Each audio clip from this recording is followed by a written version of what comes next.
Welcome to 21 Things You May Not Know About the Indian Act by Bob Joseph, Virtual Pilgrimage. We are at 21, the 21st thing. Having journeyed through this book by Bob Joseph for months now, we are nearing the end. For those of you who maybe this is your first time watching the video or you just caught me, go check out our beginning of our series way back.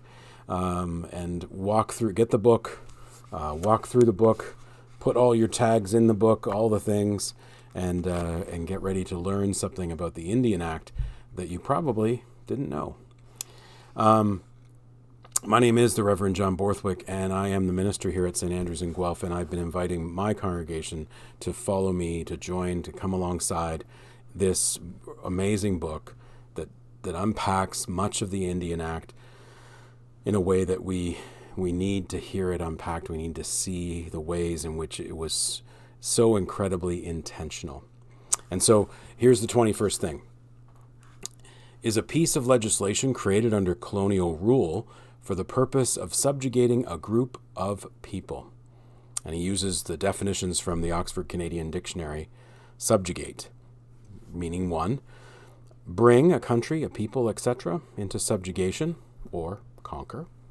Number 2, bring under domination or control, make subservient or dependent. And so I hope you've seen, have borne witness to the fact that as we've journeyed through this entire book, that really, as Bob so succinctly puts it together, that over its history of cultural genocide and attempted assimilation, the Indian Act targeted the most vulnerable, controlled identity and membership, and attempted to destroy traditions and culture. And so, with Bob's words, it's this idea that the Canadian government, from the time of our formation, essentially, was so intentional about wanting to fix the problem that it saw as the Indigenous peoples who were living on the land, who were occupying space, who had identity, who had traditions, who had culture, who had a government of their own, who had a rich heritage, all the things. And the government of Canada intentionally tried to disrupt, assimilate them, steal their land, deny and lie around treaties and negotiations, treated them with discrimination, were definitely looked upon them as less than, saw them from a racist lens, and did everything they could to make life difficult to be an Indigenous person in Canada for over a century, if not longer, and up until this day.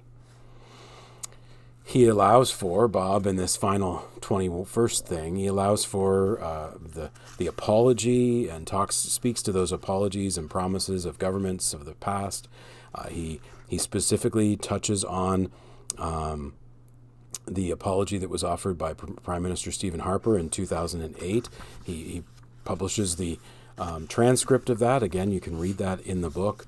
But he also offers that, promises and apologies are still something that have been maybe heard too much now in the context that we live in today, that are lacking a sense of trust and fulfillment. There's been promises made even very recently that have not been fulfilled. And so it's more of the same. And so there's a cynicism to all that. And what's interesting is Bob, I think, offers a tiny, tiny thread of hope by saying these words. In the paragraph, in the chapter that we've gone through of 21 things, he says, you can see why there may be a sense of cynicism on the part of some Indigenous people when it comes to promises and apologies. There's a lot of work to be done to untangle the relationship, but I have faith that it is indeed possible. A tiny, tiny thread of hope that Bob offers within the midst of this book. And just to be clear, at 21 things, we have gone through probably about half the book. There's another half to go. There's another half to go because it's really Bob's attempt to provide some great resources. That's why getting the book would be an awesome idea for anybody who hasn't yet. But also to sort of say, well, if not this, then what? And we're going to dive into that next week for our last video of this virtual pilgrimage, this last conversation that we're going to have. And so what is interesting, though, is even with this tiny thread of hope that Bob offers, that he has faith that, that it's indeed possible to do this, he then shares the story of the White Paper. And the White Paper was from 1969. A different Trudeau was in power as the Prime Minister of Canada. His father, Prime Minister Pierre Elliott Trudeau. And in 1969, there was an idea that we could perhaps present something to the Indigenous peoples to move forward. It was an attempt to abolish the Indian Act in 1969, which one might feel is hopeful. And it was a way of addressing that the Indian Act itself was both exclusionary and discriminatory, which we've talked about many, many times over this journey. Here's what Bob articulates as the fundamental goals of the White Paper, and then maybe even as I read these, having traveled this journey with me, you'll automatically begin to see why people may have reacted poorly towards it. The fundamental goals of the White Paper were to eliminate Indian as a distinct legal status, repeal the Indian Act, void all treaties between Indigenous peoples and Canada, and dismantle the Department of Indian Affairs. It intended to make all Indigenous peoples equal to other Canadians by removing their distinctiveness as a people and their relationship to the land, and forcing them to assimilate into mainstream society with no Aboriginal or treaty rights whatsoever. Having been companions of mine along this journey through this book on the Indian Act, I would hope at this point that you would see some of the reasons why this would be challenging. And if you're not 100% sure, let me be clear. The Indigenous peoples mostly did not respond well to this White Paper, this presentation by the government of the time. And essentially it's because they're doing exactly what they've done throughout the history of their interaction with Indigenous peoples. We are going to eliminate your identity, your distinctiveness as a people. We're going to remove any sort of promises we've made, treaties we've made.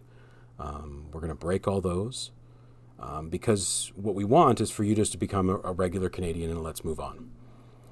And when we've talked about the history of how we've treated the Indigenous people since the moment we turned up on this land called now Canada, we can see the ways in which we intentionally have disrupted, moved aside, made laws and enforced them brutally so that we, and I'm using we in a sense of the colonizers, the people, the white people who came to this land and said that this land is now ours, it belongs to no one, and so therefore it's now ours, disrupted individual lives, family systems, disrupted their own governmental systems, their own way of living on the land and caring for the land, disrupted where they lived, their homes, their livelihoods, every single thing they've done to eliminate the identity of a people, the government has done.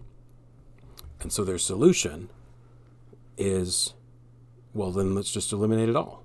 And then you just become like a regular Canadian citizen. After everything you've perpetrated, after everything you've intentionally done, the solution is to do that.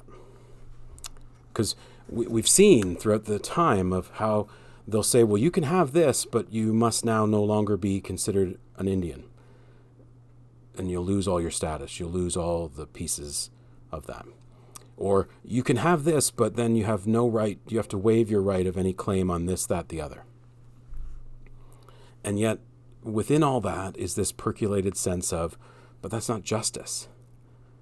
You've done things to people, and now what you're going to do is say, okay, let's move on. Let's clean the slate, and let's just move on a new day. When you've set people back, when you've disrupted them, traumatized them, disenfranchised them, done all the things that have been done to a people throughout over 100 years of history, and now we're just going to wipe the slate clean give it all up, just become Canadian. There is a lot of complexity in how we discuss this and how we connect with this material. And here's the final thought I want to give us all as we look at this conclusion of the 21 things. And remember, next time we're going to talk a bit about what Bob suggests as, if not this, then what. But, I think that Bob does put, even with his thread of hope, he puts this whole conversation around the white paper during 1969, which was actually withdrawn in a year later in 1970. And unfortunately, because I feel I have a sense of where this comes from, and it's a pattern that continues to exist in our culture today and is heard so often. Apparently, Prime Minister Trudeau, at the time, Pierre Elliott Trudeau, was to have said in 1970 when the white paper was withdrawn, and we know that he had a way about him, a way of talking, a way of communicating that was pretty direct. He didn't, kind of cavalier in some cases. It's said that he stated, "We'll keep them in the ghetto as long as they want." And to me, that sounds like a petulant child saying, "Here, we offered you all this, and now you're being negative, you're criticizing us, you're doing this and that. Fine then. You can have nothing, and you can stay in the ghetto as long as you want." In 1969-70, the Prime Minister of Canada is speaking about people who live in Canada, Canadians, as a people that can just live in the ghetto as long as they want. That should give us pause. But you know what it's about? It's about what we've been talking about all the way along. It's about this piece of when white people like me, feel uncomfortable, feel like we're making the grand gesture, we're being the saviors, we're doing all the right things, we're being magnanimous in our abilities, and when we get pushback, when we get called out for actually not doing all the things that are necessary, when we feel uncomfortable, we become reactive. That's what racism does. That's what white supremacy does. That's what the patriarchy does. We become defensive and we lash out, just like a prime minister of our country would lash out at Indigenous peoples and say, "Stay in the ghetto as long as you want then."